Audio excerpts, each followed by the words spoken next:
Rasulullah SAW adalah guru kita. Sepakati dulu poin ini. Tidak ada guru bagi umat Islam siapapun yang syahadat kecuali Nabi Muhammad SAW. Ini disepakati dulu. Semua dai dan ulama adalah pewaris beliau. Artinya harus mewariskan ilmu yang beliau ajarkan. Apa yang diajarkan itu yang disampaikan ke umat. Yang tidak diajarkan mereka larang agar dikerjakan. Kan begitu mestinya. Ini kaidahnya dulu. Masalah kasus ada orang imam pimpin doa setelah sholat, jangan dibahas doanya. Doa adalah ibadah.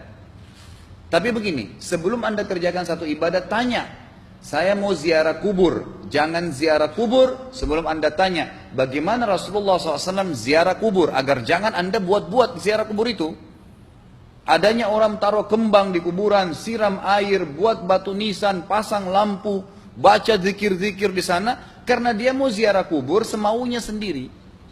Tidak bisa. Anda muslim, punya kiai, punya Rasulullah SAW, suri toladan kita, uswatun hasanah. Tanya Rasulullah ziarah kubur bagaimana? Rasulullah SAW dalam hadis Bukhari menziarahi kubur Baqi. Datang, memberikan salam, mendoakan mereka, pulang. Nggak ada lagi yang lain. Nggak pernah Nabi SAW bawa kembang, siram kuburan karena sudah kering. Padahal Madinah panas 50 derajat, pecah-pecah tanahnya. Ada istilah di Indonesia kalau tanahnya pecah, kesian lagi diazab di bawah, kasih air, kasih kembang biar wangi, biar ditaruh kembang yang paling mahal. Kalau dia ahli maksiat tetap disiksa di bawah gitu kan. Jadi nggak bisa itu patokannya. Mau sholat, jangan pernah sholat dulu. Tanya Rasulullah sholat bagaimana, belajar 5 menit bisa. Oh rukunya begini, sujudnya begini, sama. Baru Allah terima. Tujuan Nabi SAW diutus untuk apa? Untuk dicontohi, diciplak hidupnya. Cara makannya, cara tidurnya, berpakaian, bahkan cara jalannya saja. Para sahabat contohnya, Nabi jalan begini. Bukankah ada hadis yang mengatakan sahabat berkata Rasulullah SAW kalau jalan seperti orang turun dari bukit. Mereka sampai membahasakan itu. Rasulullah pernah keluar kepada kami menyisir rambutnya dengan rapi ke arah sebelah kanan belakang. Ditunjukkan, gitu kan? Rasulullah SAW menyukai ini. Rasulullah SAW memakan dengan cara begini. Diajarkan kepada kita semua agar kita contohin. Yang jadi masalah bagi kita ini, kita selalu mau buat apa-apa yang tidak diperintahkan oleh Nabi SAW. Selalu alasannya baik. Sekarang kasus berdoa setelah sholat. Doa adalah ibadah, nggak ada masalah doa. Tapi kalau kita mau ikat antara sebuah ibadah dengan ibadah yang lain, tanya dulu. Rasulullah pernah ikat nggak? Pernah pertemukan nggak? Ziarah kubur dengan baca Quran. Ziarah kubur ibadah, baca Quran ibadah. Pernah nggak Nabi baca Quran di kuburan? Itu tanya. Nggak ada riwayat Nabi SAW pernah baca Al-Fatihah untuk orang mati atau baca di ayat Al-Quran. Datangkan dalilnya coba. Nggak ada satu hadis pun menjelaskan masalah itu. Lalu kenapa anda buat? Oh karena saya mau buat ibadah. Baik ibadah yang Nabi ajarin. Salam doain. Selesai. Jangan lebih daripada itu. Masa anda lebih pintar dari Nabi Muhammad SAW?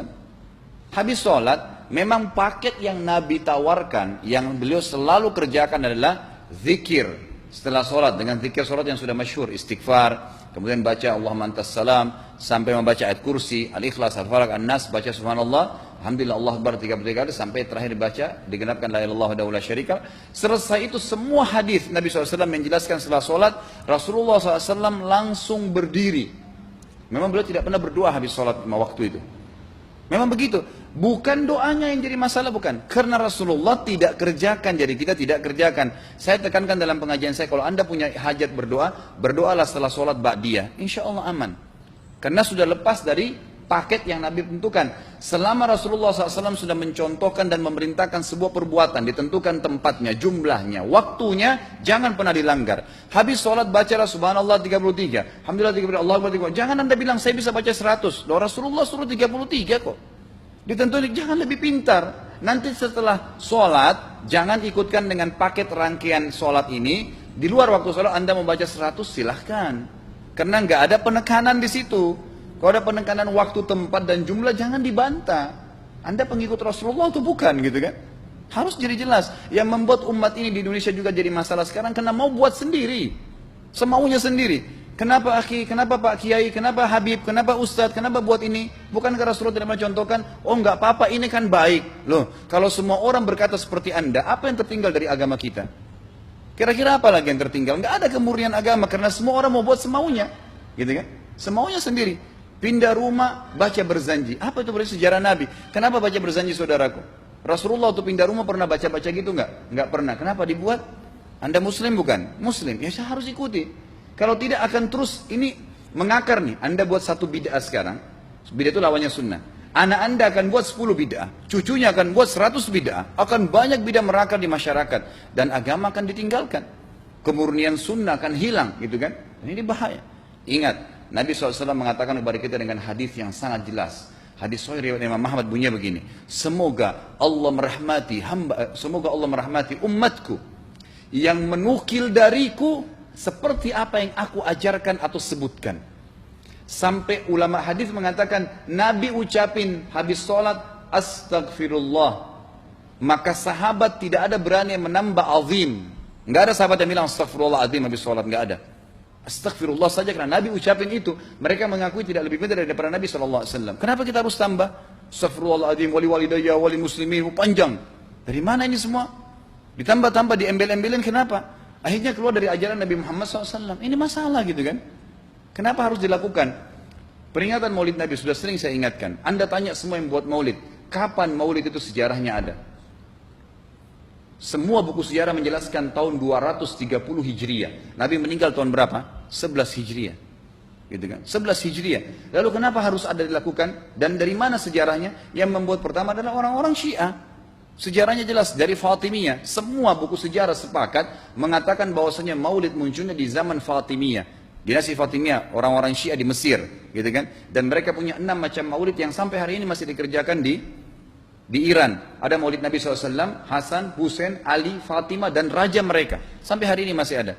Kenapa orang-orang waktu baca maulid, baca salawat sambil berdiri pegang tangannya taruh di dada? Karena keyakinan orang Syiah, ruhnya Nabi SAW sedang lewat. Anda tahu nggak itu? Banyak orang kita buat tidak tahu. Yang penting bahasa Arab ikut saja, gitu kan? Tidak bisa.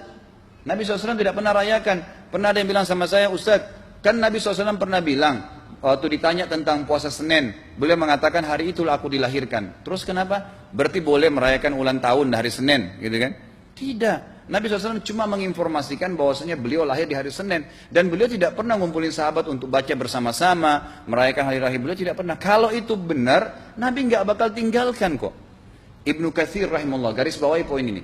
Ibnu Katsir rahimahullah, dalam tafsir beliau, tafsir Quran Azim. Dan subhanallah Ibnu Katsir ini, kata ulama, hampir semua kalangan golongan itu banyak memakai buku beliau. Walaupun berbeda dari sisi pemahaman yang lain, tapi tafsirnya kebanyakan kembali ke tafsir beliau.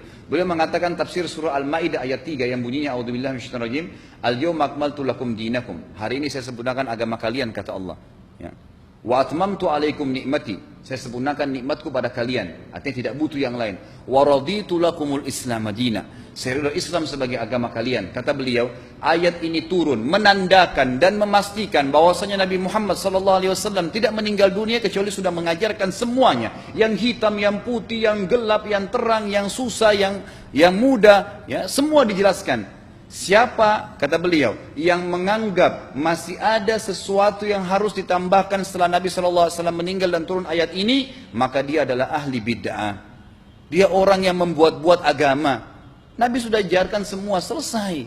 Jangan ditambah, jangan dikurangin. Kita tidak lebih pintar dari Nabi SAW. Nabi nggak pernah rayakan hari lahirnya, jangan dirayain, selesai. Emang kenapa kalau kita nggak rayain? Kenapa? Tangan kita terputus? Enggak. Masih banyak ibadah yang disunnahkan gitu. Sama dengan kasus Isra dan Mi'raj. Kejadian besar dalam Islam. Tapi Anda boleh kembali kepada semua buku sirah. Saya tantang semua buku sirah Anda kembali. Insya Allah yang berpegang pada Al-Quran dan Sunnah, memang ada dasar wahyunya, maka semua akan menjelaskan. Nabi SAW setelah pulang dari Isra dan Mi'raj tidak pernah mengumpulkan sahabat-sahabat untuk merayakannya setiap tahun. Tidak pernah. Boleh dipelajari iya, setiap hari. Tapi ditentukan tanggalnya lalu dibuat acara. Tidak pernah Nabi SAW buat itu. Lalu kenapa Anda buat? Kalau Anda mau tetap buat, ya silahkan. Itu hak terserah Anda. Tapi saya ngajak kepada Anda kembali kepada kemurnian ajaran Nabi SAW. Kita tidak akan pernah kembali. Kata Syekh Utsaimin rahimahullah, umat Islam ini akan kembali kepada kejayaan mereka kalau mereka betul-betul kembali kepada ajaran Rasul mereka Muhammad SAW. Murnikan ajaran Nabi, yang jalankan seperti yang beliau ajarkan, selesai, akan aman. Pasti akan kembali kejayaannya. Kita nggak bisa saling menghardik, saling menyalahkan yayasan ini, organisasi ini, kelompok ini, karena masing-masing mau beristidlal sendiri, mau menjalankan sendiri hukum-hukum agama ini, bukan mengikuti sunnah Nabi SAW. Jemaah haji kita, jemaah umrah, datang ke Mekah, tur dalam kota Mekah, naik ke gunung untuk lihat Gua Hira. Kenapa naik ke Gua Hira? Oh, Rasulullah pernah di sini. Baik, saya jelaskan. Nabi Muhammad SAW ke Gua Hira sebelum turunnya wahyu. Dan beliau terakhir sekali di Gua Hira pada saat menerima Iqra bismi rabbikal ladzi khalaq. Itu saja. Setelah kejadian itu, beliau turun dari Gua Hira. Dari waktu itu sampai meninggal, Nabi SAW tidak pernah ke Gua Hira lagi dan tidak pernah suruh sahabatnya ke Gua Hira. Kenapa anda ke Gua Hira? Sampai naik 3 jam ada yang jatuh mati. Karena jahil, tidak tahu pemahaman agamanya. Nggak bisa begitu.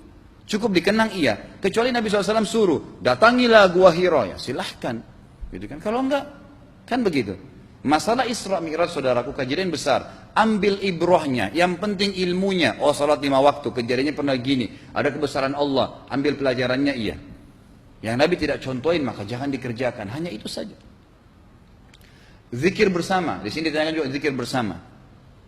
Nabi SAW disebutkan dalam hadis Bukhari, kalau berzikir habis sholat, beliau membaca zikir tertentu, sahabat baca zikir tertentu, sahabat baca zikir tertentu. Jadi Nabi SAW tidak pernah paksain. Enggak pernah Nabi misalnya baca ayat kursi, harus semua sahabatnya ikut ayat kursi, enggak.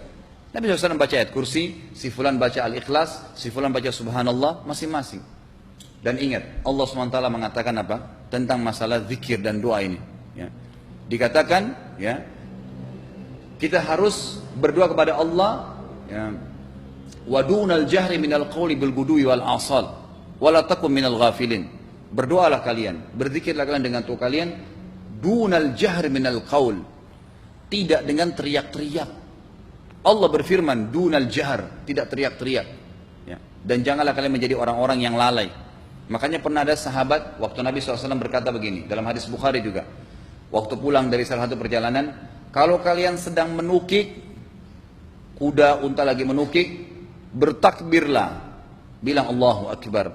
Kalau kalian sedang turun, menuruni sebuah lembah, bertasbihlah, bilang subhanallah. Ada satu sahabat badui, orang dari padang pasir, semangat dia jalankan sunnah Nabi.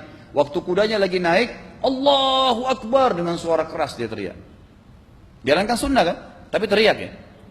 Apa yang terjadi? Nabi SAW panggil, ditepuk pundaknya, Nabi mengatakan, pelankan suaramu. Zat yang sedang kau panggil tidak tuli. Allahu Akbar. Cukup. Ada apa? Kecuali di medan perang lain nakutin musuh. Gitu kan? Untuk apa takutin kuda sendiri? Nggak perlu. Gitu kan? Jadi mengikuti sunnah Nabi dengan ilmu yang benar, itu akan membawakan ketenangan hidup. Yang buat kacau kita ini jadi kacau karena mau membumbu-bumbui macam-macam ditambah-tambah.